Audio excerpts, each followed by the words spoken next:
5 விஷயங்களை தவறிக்கூட செய்யாதீங்க. சனிக்கிழமையில் செய்தால் சனி பகவானின் கோபத்திற்கு ஆளாகுவீர்கள்.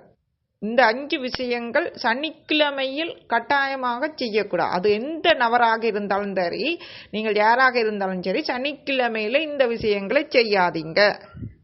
சனி பகவான் அர்ப்பணிக்கப்பட்ட நாள் சனிக்கிழமை.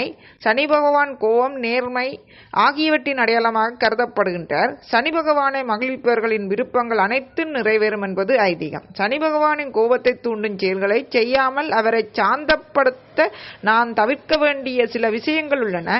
சனிக்கிழமை என்று செய்யக்கூடாத 5 விஷயங்கள் பற்றி இந்த வீடியோவை முழுமையாக பார்ப்பதன் மூலம் நீங்கள் தெரிந்து கொள்ளலாம். சரியா? இந்த வீடியோவை முழுமையாக பார்க்கலாம்.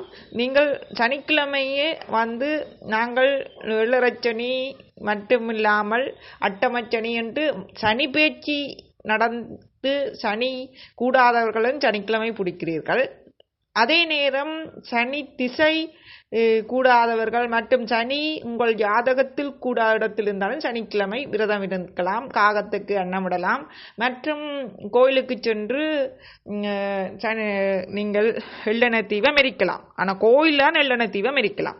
அதுவே நீங்கள் கடைகளில் இருந்து சில பொருட்களை வாங்கக்கூடாது. சரியோ? என்ன பொருட்களை வாங்கக்கூடாது, அதே நேரம் சனிக்கிழமையில் என்னென்ன செய்யக்கூடாது, அந்த 5 விஷயங்களை நாங்கள் தொடர்ந்து பார்க்கலாம்.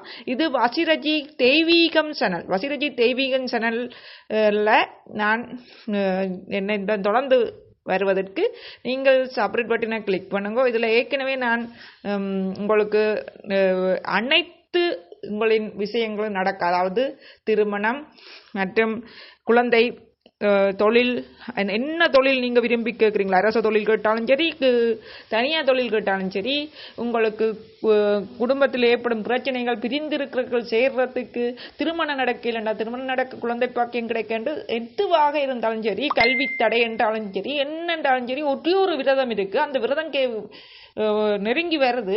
இந்த டிசம்பர் மாதம் தான் வருது. அந்த விரதம் வேறொன்றும் இல்லை, மார்கழி பிள்ளையார். ஆனால் மார்கழி பிள்ளையார் என்று சும்மா பிடிச்சா உங்களுக்கு தெரியும் தானே என்று பிடிக்கிறாங்க. நான் வேறு முறையெல்லாம் பிடிச்சினா எனக்கு நான் கேட்ட வரமெல்லாம் கிடைச்சது. அதுவும் அந்த மார்கழி பிள்ளையார நான் சொல்கிற முறையில் பிடிச்சா, நான் சொல்கிற போல செய்து நான் சொல்கிற முறையில் பிடிக்கணுமெண்டா இந்த வீடியோ லிங்கே இந்த டிஸ்கிரிப்ஷனில் கொடுக்குறேன், நீங்கள் பாருங்கள். அது மட்டும் இல்லாமல் இந்த சேனலில் நான் போட்டிருக்கிறேன், பிளேலிஸ்ட்லேயும் கிரியேட் பண்ணியிருக்கிறேன், நீங்கள் பார்த்து தெரிஞ்சு கொள்ளலாம்.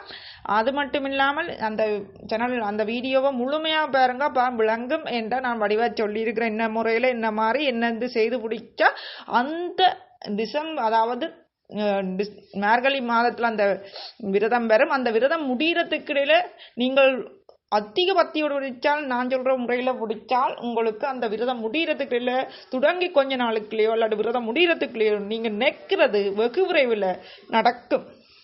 அந்த மாதத்துக்குள்ள அந்த விரதம் முடிகிறதுக்குள்ள நடக்கும். ஒருக்க பிடிச்சாலே நடக்கும். ஆனால் ஒவ்வொரு விஷமும் பிடிக்கணும். பேருந்து நீங்கள் என்ன பிடிச்சா அடுத்த வருஷம், அதாவது ஒரு வரம் மட்டும் கேட்டு பிடிங்கோ. இப்போ மார்கழி பிள்ளையார ஒரு வரம் கேட்டு பிடிங்க, வார வருஷம் ஒரு வரம் கேட்டு பிடிங்க, அப்படி கேட்டு பிடிங்க. அதே நேரம் நான் சொல்கிற முறையில் பிடிங்க. அதுக்கு வீடியோவை வடிவாக நீங்கள் பாருங்கள், மற்றவர்கள் பயன்பெற பகிருங்கள், தொடர்ந்து பாருங்கள். இந்த வீடியோவையும் பகிரலாம். பகிர்ந்த மற்றவர்கள் சனிக்கிழமையில் இந்த 5 விஷயங்களை செய்யாமல் இருப்பினால் சப்ஸ்கிரைப் பட்டனை கிளிக் பண்ணால் தான் என்னோட தொடர்ந்து இணைந்திருக்கலாம். வீடியோக்குள்ள சோப்பு கலரில் சப்ஸ்கிரைப் பட்டனுக்கு கிளிக் பண்ணி பக்கத்தில் இருக்கிற வெள்ளைக்கில் ஓல்டு பட்டனை கிளிக் பண்ணிங்கன்னா நான் போட அனைத்து வீடியோக்களும் உங்களுக்கு வந்து சேரும். சரியோ? டிஸ்கிரிப்ஷனில் கொடுத்துருக்கிறேன் பாருங்க. அது மட்டும் இல்லாமல் இது யூடியூப் சேனல் வசிரஜி தெய்வீகம் சேனல். இந்த சேனலில் நீங்கள் யூடியூப்பில் அடிச்சுட்டு போய் பார்க்கலாம். நான் ஆரம்பிச்சிருக்கிறேன், 2-3 வீடியோ தான் போட்டிருக்கிறேன். ஆகவே நீங்கள் வழியாக பார்த்து கொள்ளலாம். இதுக்கு முதல் வீடியோ தான் அந்த வீடியோ போட்டிருக்கிறேன், நீங்கள் பாருங்க. அடுத்தது நாங்கள் இந்த 5 விஷயத்தை பற்றி பார்க்கலாம். பகிருங்கள், லைக் பண்ணுங்கள், கமெண்ட் பண்ணுங்கள். கமெண்ட் மூலம் உங்களுக்கு ஏதாவது தேவை என்றால் எழுதி கேளுங்கள். தெய்வீகம் சம்பந்தம், ஆன்மீகம் சம்பந்தமாக நீங்கள் எழுதி கேட்கலாம். வழிபாடுகள், குலதெய்வ வழிபாடுகள் சகலவற்றையும் இந்த சேனலில் நீங்கள் பார்க்கலாம். என்னுடன் தொடர்ந்து இணைந்திருங்கள். சப்ஸ்கிரைப் பட்டனை கிளிக் பண்ணுங்கள். ஓகே, வாருங்கள் பார்க்கலாம். சனி பகவானுக்கு அர்ப்பணிக்கப்பட்ட நாள் சனிக்கிழமை. சனி பகவான் கோபம், நேர்மை ஆகியவற்றின் அடையாளமாக கருதப்படுகின்றார். சனி பகவானை மகிழ்விப்பவர்கள் விருப்பங்கள் அனைத்தும் நிறைவேறும் என்பது ஐதீகம். சனி பகவானின் கோபத்தை தூண்டும் செயல்கள் என்னென்ன என்பதை பார்க்கலாம். அந்த 5 விஷயங்கள் நீங்கள் தவிர்க்க வேண்டிய சனிக்கிழமையில் செய்யக்கூடாத 5 விஷயத்தை பார்ப்போம். முதலாவது எண்ணெய் வாங்குதல். கடுகு எண்ணெய் சனி பகவானுக்கு விருப்பமான பொருட்களில் ஒன்று என்பதால் சனிக்கிழமையில் எந்த வகையான எண்ணெயும் வாங்குவது துரஷ்டவசமாக கருதப்படுகின்றது. கடையில் போய் எண்ணெயை வாங்கி வீட்டுக்கு கொண்டு வந்துடுறாங்கோ. நீங்கள் வேணுமென்றா கோயிலில் கொண்டு எரிக்கலாம் நல்லெண்ணெயை. சரி, அந்த கோயிலில் முன்னுக்கு இருக்கிறாள்கிட்டயோ இல்லாட்டி கடையில் வாங்கி கோயிலில் கொண்டு எரிக்கலாம். ஆனால் நல்லெண்ணெய்னாலும் தேங்காய். ஆனால் வீட்டுக்கு கொண்டு வராங்க. கோயிலில் இருந்தும் சரி எங்கே இருந்தும் சரி வீட்டில் கொண்டு வந்துடுறாங்க எண்ணெயை. சரியோ, எண்ணெய் வாங்கக்கூடாது. சரியோ, துரதிருஷ்டவசமாக கருதப்படுகின்றது. சனிக்கிழமையில் எண்ணெய் வாங்குவது வீட்டில் கடனை அதிகரிப்பதுடன் குடும்பத்தின் பிற நிதி சிக்கல்களுக்கு வழிவகுக்கின்றது என்று நம்பப்படுகின்றது. சனிக்கிழமையில் எண்ணெய் வாங்கினீர்கள் என்றால் நீங்கள் உங்களின் பண இழப்பு, செலவு அதிகரிக்கும், கடன் தொல்லை அதிகரிக்கும். சரியா? கருப்பு காலணிகள். 2வது, கருப்பு காலணிகள் அல்லது ஆடைகள் அணிதல். சனிக்கிழமையில கருப்பு காலணி அல்லது ஆடைகள் அணிதல். இந்து மத புராணங்களின்படி சனி பகவான் கருப்பு நிறத்தை விரும்புகிறார். மறுபுறம் ஒரு பூசை அல்லது பிற மங்கள நிகழ்ச்சிகளில் கருப்பு உடை அணிவது அவருக்கு மிகவும் அதிருப்தி அளிக்கின்றது என்று கூறப்படுகின்றது. கூடுதலாக சனிக்கிழமைகளில் கருப்பு காலணிகளை அணிவது உங்கள் தொழில் வாழ்க்கையை கடுமையாக பாதிக்கும்.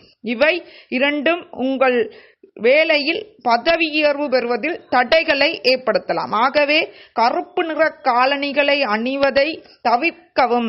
இது உங்களின் வேலையில் பதவி உயர்வுகளுக்கு தடைகளை ஏற்படுத்தும், வேலையில் பிரச்சனைகளை கொண்டரும். கருப்பு காலணி மற்றும் கருப்பு நிற உடைகளை சனிக்கிழமையில் அணிவதை கூடுதலாக தவிர்க்கவும்.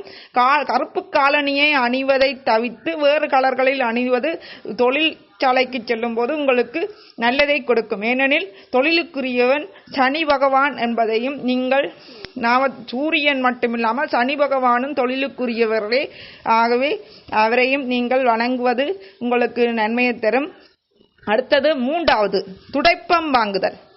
துடைப்பம் வாங்குதல். செவ்வாய் மற்றும் சனிக்கிழமைகளில் துடைப்பம் வாங்குவது ஒரு வீட்டில் நிலையற்ற நிதியை, அதாவது பண இழப்பை விளைவிப்பதாக நீண்ட கால புராணம் கூறுகின்றது. இது சனி பகவான் மட்டுமல்ல, செல்வத்தின் தெய்வமான லட்சுமி தேவியையும் கோபப்படுத்துகின்றது. இந்த துடைப்பம் வாங்குதல், அது நீங்கள் கடையில் வாங்கினாலும் சரி, பக்கத்து வீட்டிலிருந்து வாங்கிட்டு வந்தாலும் சரி, இல்லாட்டி உங்களோட துடைப்பத்தை வேறொருவருக்கு கொடுத்தாலும் சரி, சனி செவ்வாயில் செய்யாதீர்கள். அதுவும் எந்த காலமாக இருந்தாலும் உங்களோட துடைப்பத்தை இன்னொருவருக்கு கொடுத்துட்டு வாங்காம விட்டுறாங்கோ. யாரும் கேட்டா கொடுத்த உடனே வாங்கிடுங்க. சனியும் செவ்வாயும் கொடுக்காங்க, மற்ற நாட்களும் ராவில கொடுக்காங்க. பகல்ல கொடுத்தாலும் தேவைன்னு கேட்டா கொடுங்க, கொடுத்துட்டு உடனே வாங்கிடுங்க. துடைப்பம் எல்லாம் விட்டுறாங்க, அது கூடாது. கத்தரிக்கோள் வாங்குதல். கத்தரிக்கோளை அலட்சியமாக பயன்படுத்த வேண்டாம் என பெரியவர்கள் அடிக்கடி கூறுவதை நாம் கேட்டிருப்போம். ஏனெனில் இது குடும்ப உறுப்பினர்களிடையே வாக்குவாதத்திற்கு வழிவகுக்கும். சனிக்கிழமையன்று கத்தரிக்கோள் வாங்குவது அல்லது கொடுப்பதை தவிர்ப்பது நல்லது. கத்தரிக்கோளை வாங்குவது அல்லது வேறொருவருக்கு கத்தரிக்கோளை கொடுத்துவிட்டு வாங்காமல் விடுவதும் சரி, சனிக்கிழமையில் செய்வதை தவிர்த்துக் கொள்ளுங்கள். சனிக்கிழமையில் கத்தரிக்கோள் வாங்க வேண்டாம் என அறிவுறுத்தப்படுகின்றீர்கள். ஏனெனில் இது குடும்ப உறுப்பினர்களின் அல்லது நண்பர்களுடன் வாக்குவாதத்திற்கு, பிரச்சனைகளுக்கு வழிவகுக்கும். இந்த கத்தரிக்கோள் வாங்கினார். அதாவது என்னென்றால், சனிக்கிழமைகளில் மது அருந்துவதால் சனி பகவானின் கோபத்திற்கு ஆளாக நேரிடும். சனிக்கிழமையில் மது, மாமிசம் அருந்துதல், சாப்பிடுதலை தவிர்ப்பது நல்லது. கூடுதலாக சனிக்கிழமையில் மது அருந்துதல் சனி பகவானின் கோபத்திற்கு ஆளாக நேரிடும். ஒருவேளை பயன்படுத்தினால் அது அவர்களின் வாழ்க்கையை எதிர்மறையாக பாதிக்கலாம்.